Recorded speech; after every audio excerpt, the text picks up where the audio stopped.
Assalamualaikum warahmatullahi wabarakatuh. Perkenalkan, nama saya Mujantika Aulidia. Saya dari kelas TT0802. Pada video ini saya akan membahas secara singkat tentang gaya magnet. Gaya magnet adalah gaya yang bekerja pada muatan listrik yang bergerak atau pada kawat yang dialiri arus listrik ketika berada dalam medan magnet. Medan magnet dihasilkan oleh magnet maupun muatan yang bergerak. Kutub yang sama akan saling tolak-menolak, sedangkan kutub yang berbeda akan saling tarik-menarik. Besarnya gaya magnet pada muatan bergerak dapat dihitung dengan rumus F sama dengan Q VB sin theta, di mana Q adalah muatan listrik, V adalah kecepatan, B adalah medan magnet, dan theta adalah sudut antara arah kecepatan dan medan magnet. Gaya magnet akan maksimum jika arah gerak tegak lurus medan magnet dan 0 jika sejajar. Muatan yang bergerak dalam medan magnet dapat membentuk lintasan melingkar atau disebut gerak siklotron. Rumus dari jari lintasannya adalah R sama dengan mv per kb. Selain itu, medan magnet juga dapat memberikan gaya pada kawat berarus dengan rumus F sama dengan E LD sin theta, di mana I adalah arus listrik dan L adalah panjang kawat yang berada dalam medan magnet. Jika kawat dibentuk menjadi kumparan, maka akan timbul momen gaya atau torsi yang dirumuskan sebagai tau I AB sin theta. Prinsip ini banyak digunakan pada motor atau generator listrik. Jadi, dapat disimpulkan bahwa gaya magnet merupakan gaya yang bekerja pada muatan bergerak maupun penghantar berarus dalam medan magnet. Konsep ini sangat penting karena menjadi dasar kerja sebagai berbagai peralatan listrik elektronik yang digunakan dalam sehari-hari. Nah, selanjutnya kita bahas tentang medan magnet atau hukum Biot-Savart. Medan magnet adalah daerah di sekitar magnet atau penghantar berarus listrik yang masih dipengaruhi oleh gaya magnet. Medan magnet merupakan besaran vektor sehingga memiliki besar dan arah. Salah satu sumber medan magnet adalah arus listrik yang mengalir pada kawat. Hal ini dibuktikan oleh percobaan Oersted yang menunjukkan bahwa jarum kompas akan menyimpang ketika didekatkan pada kawat berarus. Arah medan magnet dapat ditentukan menggunakan aturan tangan kanan, yaitu ibu jari menunjukkan arah arus listrik, sedangkan arah lengkungan jari menunjukkan arah medan magnet. Untuk menghitung medan magnet yang dihasilkan oleh arus listrik digunakan oleh hukum Biot-Savart dengan rumus dP sama dengan mu 0 per 4pi L I dl sin theta per R kuadrat, di mana I adalah arus listrik, dl adalah elemen panjang kawat, R adalah jarak titik pengamatan, dan theta adalah sudut yang dibentuk. Pada kawat lurus yang sangat panjang, medan magnet dapat dihitung dengan rumus B sama dengan mu 0L per 2PA. Sedangkan pada kawat berbentuk lingkaran, medan magnet di pusat lingkaran adalah B sama dengan mu 0 L per R per 2R, dengan R sebagai jari-jari lingkaran. Jadi, dapat disimpulkan bahwa arus listrik dapat menghasilkan medan magnet dan besarnya medan magnet dapat dihitung menggunakan hukum Biot-Savart. Konsep ini menjadi dasar dalam berbagai aplikasi seperti elektromagnet, motor listrik, dan generator. Saya akan membahas yang ketiga, yaitu tentang hukum Ampere. Hukum Ampere digunakan untuk menghitung medan magnet yang dihasilkan oleh arus listrik. Prinsipnya, jika terdapat medan magnet di sepanjang lintasan tertutup, maka ada arus listrik yang menembus lintasan tersebut.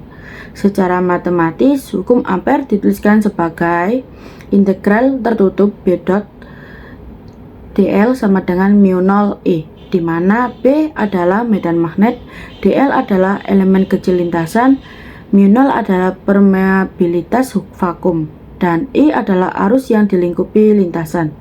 Salah satu penerapan hukum Ampere adalah pada kawat lurus sangat panjang. besar medan magnet dapat dihitung dengan rumus B sama dengan mu 0 I per 2 pi R, dengan R sebagai jarak titik yang ditinjau dari kawat. Dari rumus ini dapat diketahui bahwa semakin besar arus listrik, maka medan magnet semakin besar. Sebaliknya, semakin jauh jaraknya, medan magnetnya akan semakin mengecil. Hukum Ampere juga digunakan pada solenoida, yaitu kawat yang dililit membentuk kumparan.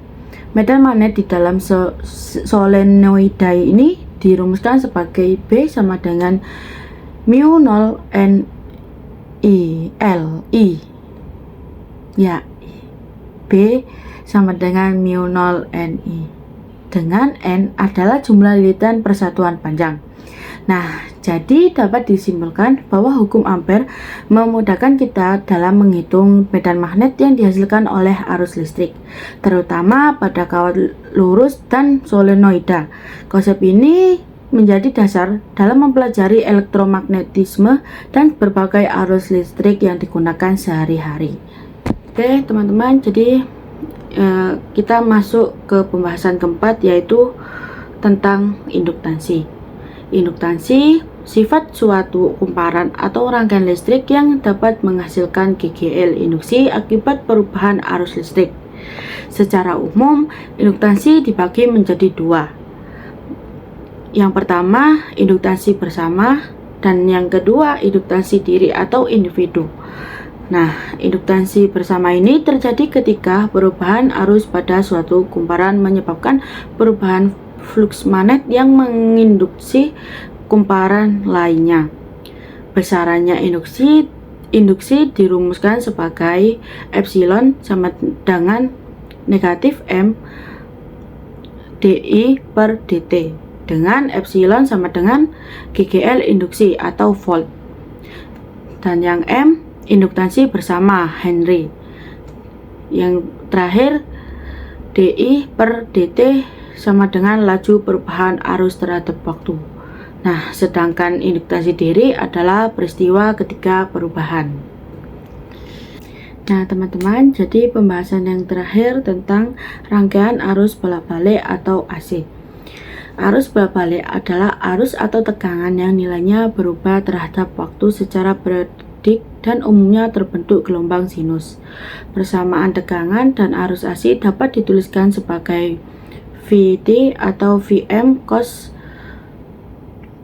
omega t tambah theta, atau It sama dengan Im cos omega t tambah theta, dimana Vm dan Im ini adalah amplitudo maksimum, dan omega adalah kecepatan sudut, dan theta adalah sudut fase.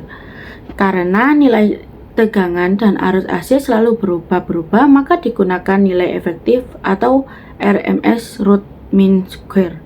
Rumusnya adalah V RMS sama dengan Vm per akar 2, dan selanjutnya I RMS sama dengan Im per akar 2. Nilai RMS inilah yang biasanya digunakan dalam kehidupan sehari-hari.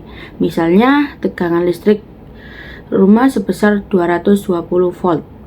Pada rangkaian AC yang terdiri dari resistor, induktor, dan kapasitor atau rangkaian RLC, terdapat besaran yang disebut impedansi atau Z, yaitu hambatan total terhadap arus AC, dan rumus impedansinya adalah Z sama dengan akar R kuadrat ditambah omega L dikurangi 1 per omega C kuadrat, di mana R adalah resistansi, L adalah induktansi, C adalah kapasitansi.